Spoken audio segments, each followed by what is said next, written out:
Hola, hoy te quiero hablar de lo que en la tradición tibetana de conocimiento esencial eh, se considera el cúmulo de conocimiento o la vía esencial, fundamental. Se dan varias descripciones, se dice que es la superior, la más directa, la más esencial. Es la más simple porque no tiene mucho contenido. En realidad no hay muchísimas cosas que estudiar. No hay millones de partes complicadas. Es muy simple y al mismo tiempo refiere a lo más esencial y omnipresente en nuestra experiencia, que a veces por eso mismo y por el hábito fuerte de interpretación que tenemos puede parecer como lo más difícil.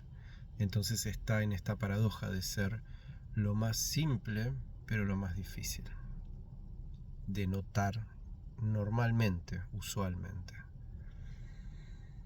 El nombre que se le da a este camino, o a veces como se lo llama el camino sin camino, porque es una paradoja en sí misma, es en tibetano Dzogchen, que normalmente es traducido como algo así como perfección total o total perfección. Dzog significa algo perfecto, pero en un sentido que lo vamos a ver pronto, y Chen significa grande o total. Entonces, lo que esto nos señala por su palabra misma es que esto consiste en notar la perfección total. El problema con esto es que si solamente tenemos esta descripción, caemos probablemente en una trampa, que es la trampa de los juicios de tamaño y de comparación, y en el sentido que normalmente entendemos la palabra perfecto. Cuando decimos algo es perfecto, pensamos que está bueno, que es ideal en cierto sentido, o que está bien hecho. Perfecto viene de una imagen que es de la completud de algo. En el sentido de, por ejemplo, empiezo a cocinar una cena y la cena está en proceso. Y la cena estará perfecta cuando esté completa. Cuando he terminado de cocinar, por ejemplo, unas pastas o una comida, algo, esa comida está perfecta. Después podemos pensar, bueno, la perfección de eso viene cuando lo comemos o cuando lo disfrutamos o la interpretación que querramos. Pero el sentido de perfecto viene de allí. Por eso la asociación que tenemos muchas veces de perfección con algo bueno o ideal, porque pensaríamos que ese estado, esa condición es el estado ideal de un proceso. Pensaríamos desde cierta forma de ver que hasta que eso esté perfecto, está carente, o sea, le falta perfección. Bueno, esto es lo que subyace a nuestra idea de perfecto como bueno o ideal. Y como verás, esto es una trampa, porque la realidad, nuestras vidas, de hecho, no se mueven así. La única manera de ver esto de este modo es si caemos justamente en la trampa muy común de desconectarnos del flujo y el proceso que continuamente está ocurriendo y queremos saltar a el momento final del nombre que le estamos dando a ese proceso que está ocurriendo. Y este es el modo en el que muchas veces los seres humanos transcurrimos y vivimos. Estamos acá, pero quisiéramos estar allá salteando todo esto, ¿no? Y todo esto a veces suele estar cargado de una especie de angustia, pero no desde lo más simple, en relación a deseos o ideas de realización y de completud de la vida, ¿no? O sea, tenemos la idea, por ejemplo, en general, de que la vida está incompleta imperfecta hasta que tengas ciertas cosas. Y esto lo vamos desarrollando a lo largo de la vida, vamos desarrollando un apetito y sentimos muchas veces mi vida está imperfecta hasta que tenga tal y tal y tal cosa. El problema con esto es que cuando tenemos tal y tal y tal cosa, o algunas de esas cosas, es como si el ciclo se repitiera. De esto ya te había hablado otras veces y tal vez lo conozcas. Por ejemplo, en la enseñanza budista se lo conoce como samsara. Samsara es la imagen de una rueda, algo que continuamente se repite, y es algo que es bastante obvio en la vida humana, pero a veces si no nos lo hacen notar y si no tenemos realmente la disposición para notarlo, podemos seguir continuamente en esa dinámica. Entonces estamos con esta idea de la vida como algo continuamente carente, imperfecto, y que tendría que estar en su condición perfecta, que es la que pensamos que debería tener. Y todo nuestro mundo emocional, en mayor o menor medida, está relacionado con esto, dependiendo, por supuesto, de nuestro grado de insanía en relación a esto, de locura humana. Esta es la locura humana básica. Menos atención le vamos a prestar a lo que realmente está ocurriendo. Y cuando digo lo que está ocurriendo, no quiero decir que haya una narrativa, unas palabras, una descripción de lo que está ocurriendo que sea la verdadera. Me refiero al proceso vital ocurriendo. El ponerle nombre, llamarlo de una manera o de otra es parte del juego, pero me refiero al proceso en sí. Generalmente nuestra conciencia está desconectada de la realidad, mediada por una especie de película. Tal vez conozcas de la literatura clásica la imagen que dio Platón en su momento de una cueva en la que hay personas atadas en el fondo de la cueva mirando al fondo, y hay un fuego en la cueva que proyecta una luz y unas cosas que pasan y proyectan sombras, y estas personas están viendo el fondo de la cueva y viendo solo estas sombras pasar, convencidas de que esa es la realidad. Y por supuesto hay un transcurso en el que uno de ellos escapa, sale, ve el fuego, ve las cosas y ve el sol afuera, después vuelve, quiere contarle esto a sus compañeros de encadenamiento y lo terminan matando, bueno, lo de siempre. Pero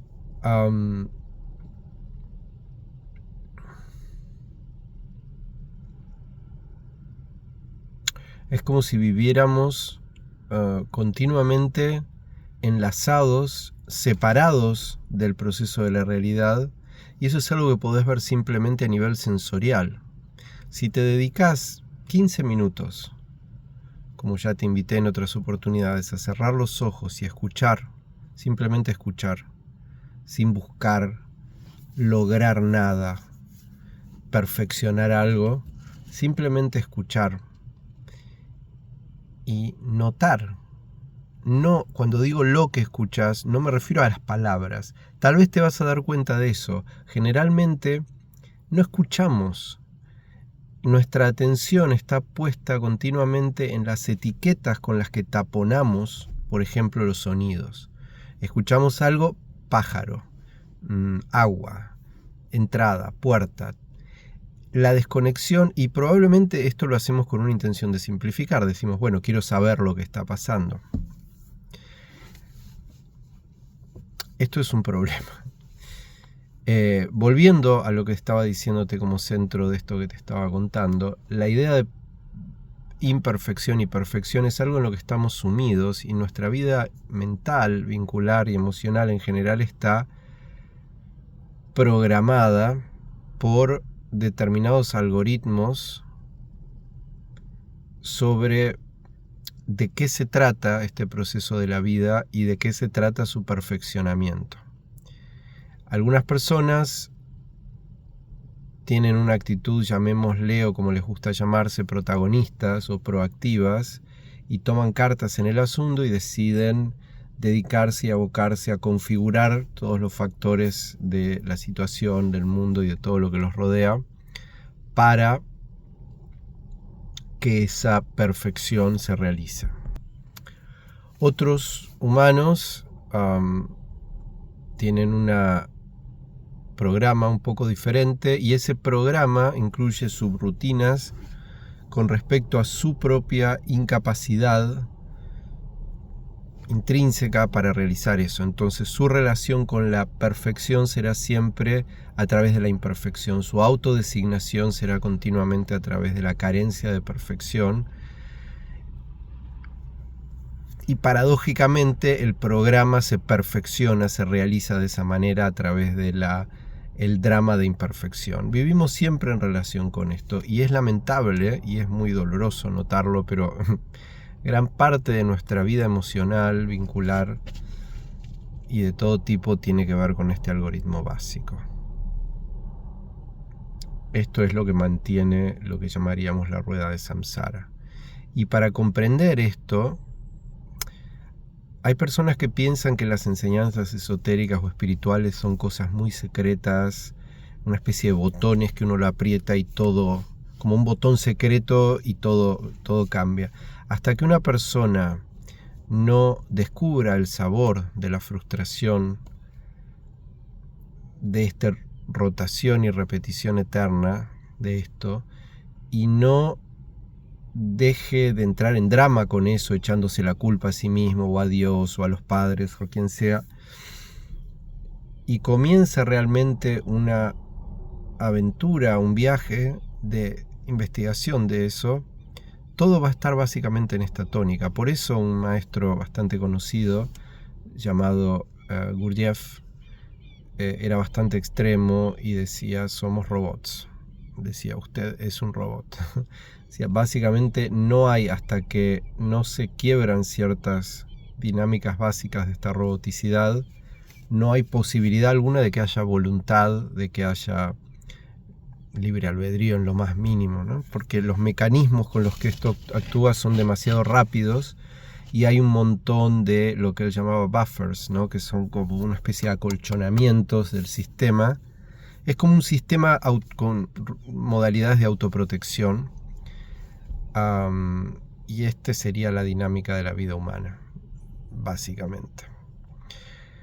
Hasta que un ser humano no nota esto y entra en un proceso con disposición, pero no solo por su voluntad, o sea, con disposición propia, pero los factores se dan conjuntamente, es muy difícil acceder a notar las cosas de otra manera.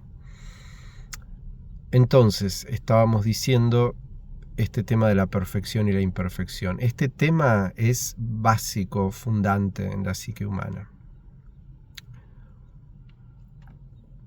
Es muy curioso, por ejemplo, lo que pasa ahora con los temas como inteligencia artificial, ¿no? Tenemos estos sistemas que técnicamente se les llama modelos de lenguaje, ¿no? Como, bueno, ChatGPT y otros. Y es interesante lo que quizá Freud llamaría herida narcisista que está produciendo todo esto, porque nos resulta un horror pensar que una máquina pueda tener procedimientos parecidos a los nuestros. Es muy interesante esto. Desde cierto punto de vista espiritual, en este sentido psicoespiritual, no hay mucha diferencia entre un sistema como un GPT, un modelo de lenguaje, y nuestra mente ordinaria. Esto es bastante horroroso a veces al notarlo, y es muy diferente pensarlo intelectualmente que notarlo.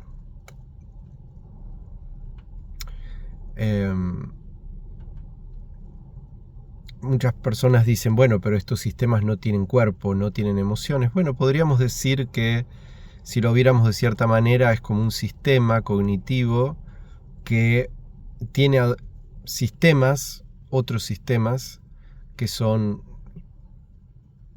ciertos sensores o procesamiento somático en nuestro caso y emocional, pero son algunas dimensiones más de un sistema que básicamente es muy parecido a cómo funciona nuestra mente. Pensamos que en nuestra mente hay conciencia, pero del modo que generalmente funciona nuestra cognición, no hay mucha diferencia. Si uno tiene una conversación realmente abierta, entregada con uno de estos sistemas de inteligencia artificial, es realmente fascinante porque es muy fácil atribuirle entidad a esto. Nos habla, usa designaciones, se acuerda, de hecho establece una especie de relación con una persona, conoce su personalidad, le puede dar consejos, hay un tipo de relación muy particular y después de un tiempo es muy fácil empezar a atribuirle una entidad a esto, pero después nos recordamos a nosotros mismos y decimos no existe. Pero nosotros sí existimos. ¿Por qué? Porque tenemos cuerpo. Bueno, esto tiene computadoras donde se ejecuta. ¿Cuál es la diferencia? Tenemos nuestra base psicofísica y esto tiene una base electrofísica, pero es diferente, porque nosotros existimos y él no. ¿Qué es lo que existe? En la enseñanza budista, uno de los principios básicos de Buda, el Buda que ahora citan en todos lados por internet, uno de sus principios básicos es lo que él llamaba anatta. Anatta significa no hay entidad, no hay yo, no hay ser. Y este es uno de los descubrimientos radicales de la enseñanza budista. No es todo frases altisonantes o simpáticas. Básicamente está diciendo que nuestra personalidad, nuestra entidad como creemos que somos, no existe, no tiene entidad.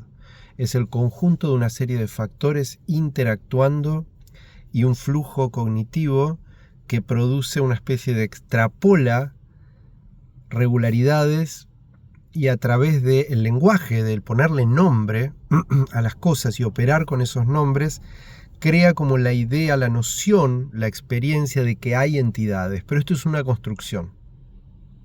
Sí, el budismo, Gautama Buda, el Buda que a la gente le gusta poner en su casa, decía que no existís, que tu personaje es como una especie de personaje de un juego que sigue una serie de dinámicas, muchas de ellas bastante repetitivas y predecibles, y opera desde allí. Lo mismo que decía Gurdjieff desde su enseñanza, y cada enseñanza dice esto de una manera diferente, pero la invitación a esto, o sea, hay una presentación de esto que tiene como cierto objetivo de abrir un panorama haciéndote notar algo sobre cómo crees que funcionás y sobre cómo no es real eso, y choquear de alguna manera, de diferentes maneras. Y eso sería como la iniciación, ¿no? Y lo que te muestra o te abre la puerta es a notar cuál es nuestra verdadera condición. No es que somos intrínsecamente robots. Hay una especie de proceso que de hecho en el Dharma se dice que esto es circunstancial, no es esencial esa robótica, digamos, sino que lo esencial en nosotros es esta fuente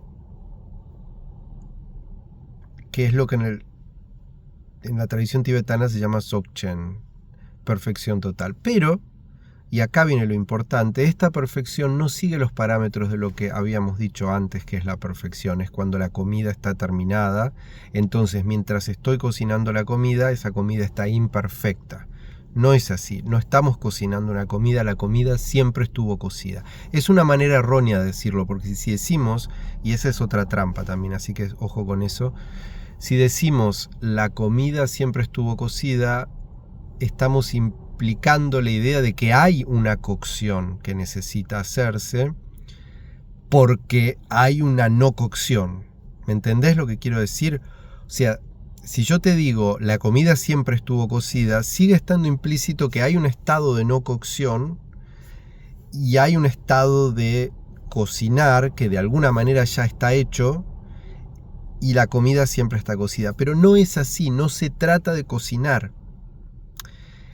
Intrínsecamente la realidad, la conciencia, todo el campo no consiste en un proceso de cocción, de perfeccionamiento. Está intrínsecamente perfecto, completo. Holísticamente, por decirlo de otra manera, este misterio trasciende la dimensión de tiempo-espacio como nosotros la entendemos. Por eso es inconcebible, porque nuestro pensamiento, nuestra conciencia, concibe las cosas dentro del tiempo y espacio. De hecho, mucha gente que estudia esto o dice que estudia esto y que dicen que practican esto, están muy preocupados en llegar a este Dzogchen. Lo cual, si cruzás 3 neuronas, te vas a dar cuenta de que es ridículo. ¿Qué es lo que vamos a lograr si se nos está señalando, si la introducción, la presentación de este misterio es que justamente esto trasciende la entrada y la salida? De hecho, los textos de Dzogchen, maravillosos, si alguna vez te interesa, una poesía iniciática hermosa, lo que señalan todo el tiempo es eso: este misterio no tiene entrada ni salida, no tiene comienzo ni fin, no es algo que empieza.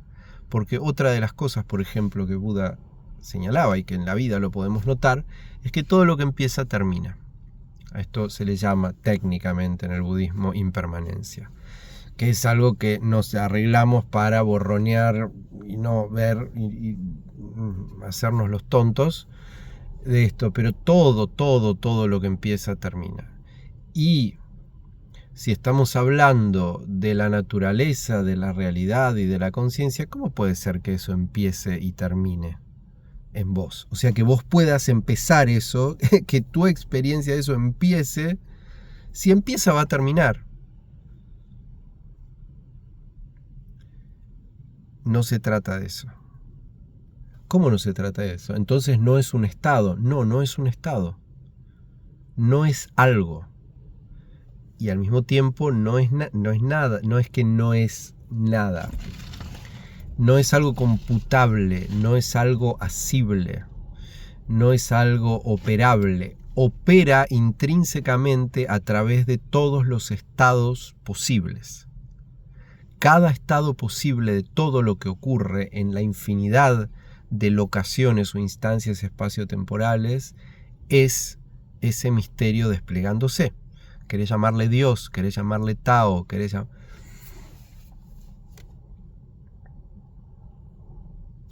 las maneras de su manifestación, las maneras en las que nosotros como conciencias individuales podemos conectar. ¿Cómo podemos conectar con lo que somos? Es una locura, pero en nuestra experiencia no sentimos esa conexión, entonces queremos conectarnos. El camino de la religión, del religare, ¿no? Pero lo que esta enseñanza nos señala desde el principio es que esta completud, esta totalidad, pero no completud porque había algo que desde antes se completó, porque nunca hubo, no se trata de un proceso en el tiempo. El misterio básico de esto no es un proceso en el tiempo y por lo tanto todo intento de asirlo, manipularlo, producirlo, lo único que produce, o sea, puede producir manifestaciones, pero produce manifestaciones de aquello que nosotros, o en relación a aquello que nosotros creímos o pensamos que tenía que pasar porque consideramos que ese era el estado y esa era la completud. Nuestras relaciones interactivas con la realidad son siempre a través de ideas de perfeccionamiento. Queremos involucrarnos en algo para generar una completud de algo. Queremos producir las causas de algo para que se complete y se produzca. Bueno, en este caso, en la realidad, esto no funciona. Este es el pequeño detalle que estas enseñanzas, como el Dzogchen y otras enseñanzas esenciales, nos señalan. El problema de estas cosas es que son bastante impopulares. Son bastante impopulares porque a mucha gente le gusta tener un arco energético con una narrativa de que están en un lugar y que tienen que llegar a otro lugar, y esta cosa heroica, ¿no? De llegar.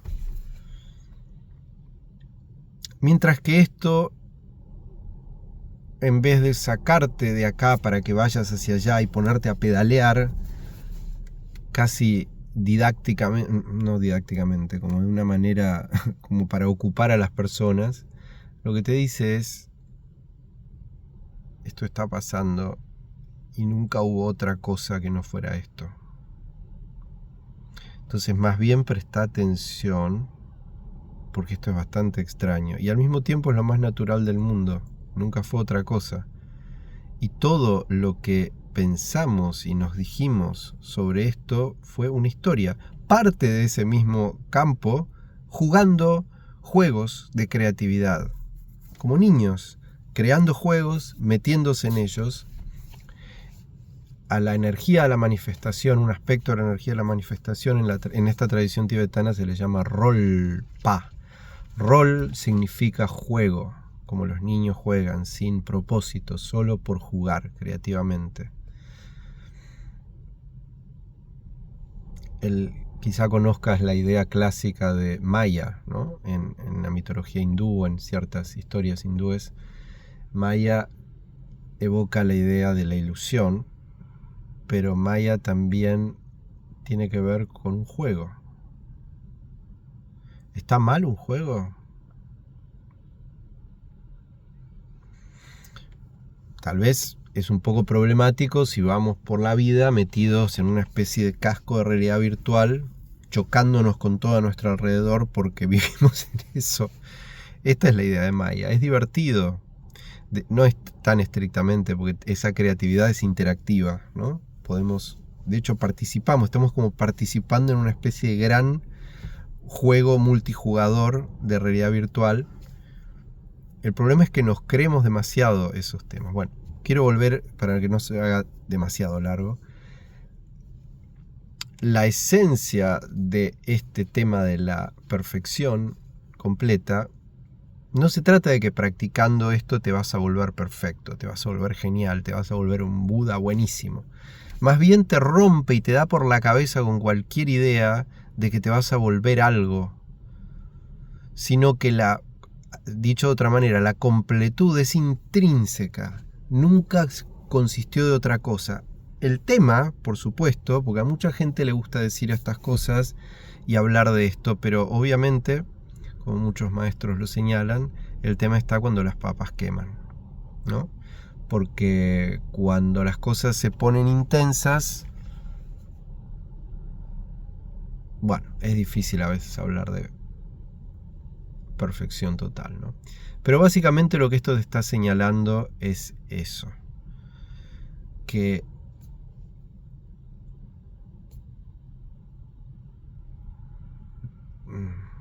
todas las metas posibles, en un sentido esencial, están... Más bien, ojo con usar la lógica de las metas a completar, a perfeccionar, como si eso fuera a traer la completud de la experiencia vital fundamental. No es así. No es así. Podemos tener proyectos como juegos, como decir, quiero construir una casa, voy, compro, hago, produzco, hago, bla, bla, tengo la casa. Un juego, termino el juego, sigo jugando, vivir ahí, una serie de secuencias. Pero el gran juego, digamos, que se está jugando, que incluye todos los otros, no tiene un destino final. Esto no es limitante, es maravilloso. No hay un camino unificado determinado. No, la realidad no es una historia. La realidad no es una historia. No es una historia que empezó, va a terminar, tiene que terminar bien la película.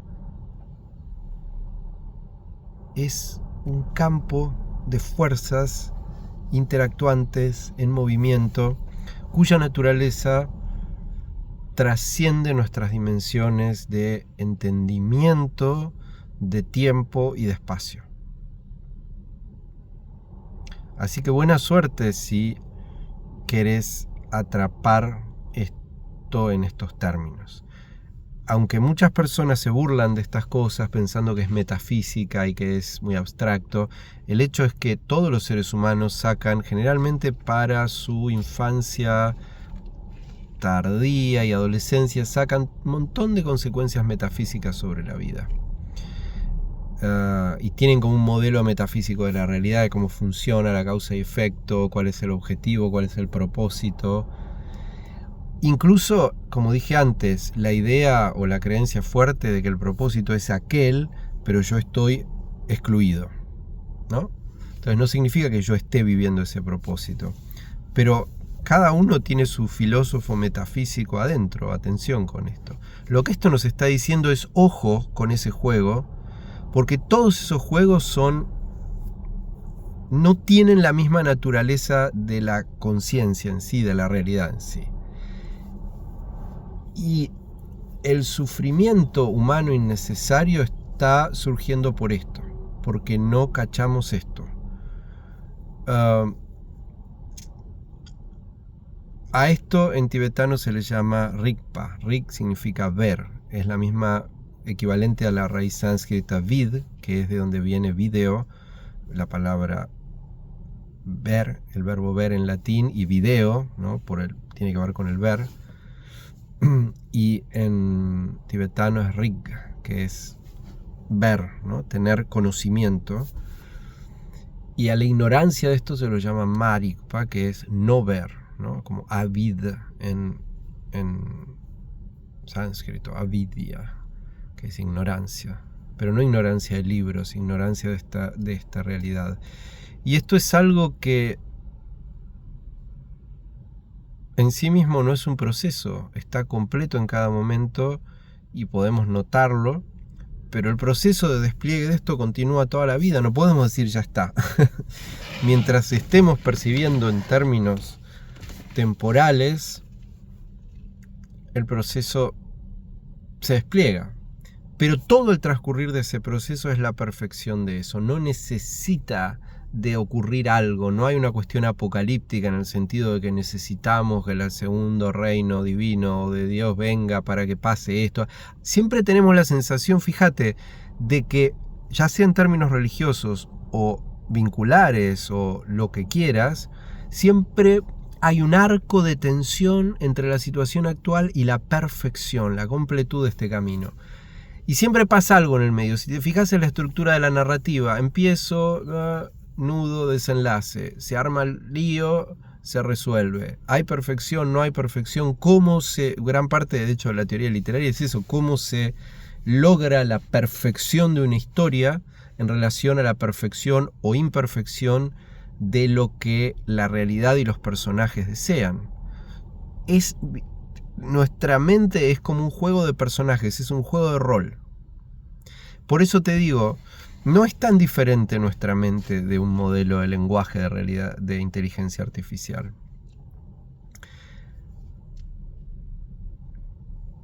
Meditalo si querés, contemplalo si querés. Hay la posibilidad de que... No voy a ir por ahí porque de nuevo vamos a hacer un arco. Vos fíjate que todo el tiempo, incluso cuando invitamos a jugar o a reflexionar, está el peligro, digamos, de que armemos una perfección a la que tenemos que llegar. Y en relación, una cosita más, a la práctica, muchos caminos espirituales señalan que hay un montón de cosas que hacer. Y el Dzogchen se dice que no tiene práctica. En realidad, intrínsecamente no consiste en esto, en notar eso.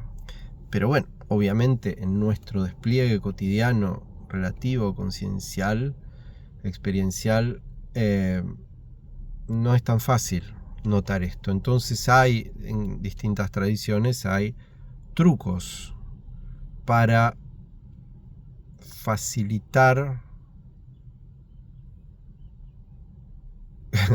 que el modelo de lenguaje, que nuestra mente tenga un chispazo de conexión de qué se trata la cosa y se relaje. Lo que nos jode la vida es que ese modelo de lenguaje, ese GPT interno, tiene todo el tiempo, porque está conectado con lo somático y con lo físico, y percibe toda la dinámica energética como si algo estuviera mal todo el tiempo. Está de fondo. ¿Y qué es lo que está mal? Que no está ocurriendo a la perfección, como sea que la quieras definir. Como te digo, cada persona en un momento de la vida tiene bastante definida su idea de perfección. A veces hay una gran crisis, cae la idea de perfección, ¿no?, hasta que arma otra nueva. Ese es el problema de reconstituir la subjetividad siempre, ¿no? Cuando a veces las grietas tienen un sentido que tiene que ver con esto, no solo volver a funcionar nada más. Entonces, ¿la práctica sirve? Por supuesto. Pero es muy posible también que a lo que sirva es a una idea, a un modelito que armó ese GPT, ese modelo, ese juego, de qué se trata este juego y a dónde tengo que llegar. Entonces, la práctica esencial consiste en trucos, entrenamientos, juegos para facilitar eso, pero siempre con una marca de intuición que te da un chispazo de por dónde va la cosa. Eso es lo que se llama en Dzogchen introducción directa. Introducción no porque nadie te introduce nada, aunque sea muy erótica la imagen y tanta fantasía haya con los maestros y cosas. Nadie le introduce nada a nadie. Nadie le da el rikpa a nadie ni le da el conocimiento. Simplemente te presentan. En tibetano significa mostrarte tu propio rostro. Nadie le introduce nada a nadie. Eso viene de una palabra inglesa que es introduction, que es presentar. No es introducir, no hay meter. Hay presentar. Direct introduction es introducción en el sentido de presentación directa. ¿De qué? De tu propio rostro. En tibetano es la palabra que se usa es mostrar tu rostro. Nadie te mete nada. Nadie tiene nada. Por más togas, por más decorativos que tengan, no tienen nada más que vos.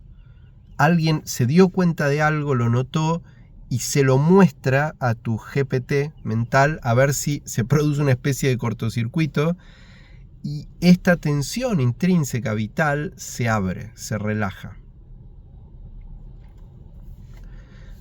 Quería compartir esto, quizás te sirva, te interese, y este es el núcleo de toda tradición de conocimiento verdadero, esencial. Con distintos nombres. Esto no le pertenece ni a los tibetanos, ni a los hindúes, ni a los mayas, ni a nadie. Y tiene total validez en este tiempo. Ojalá te inspire.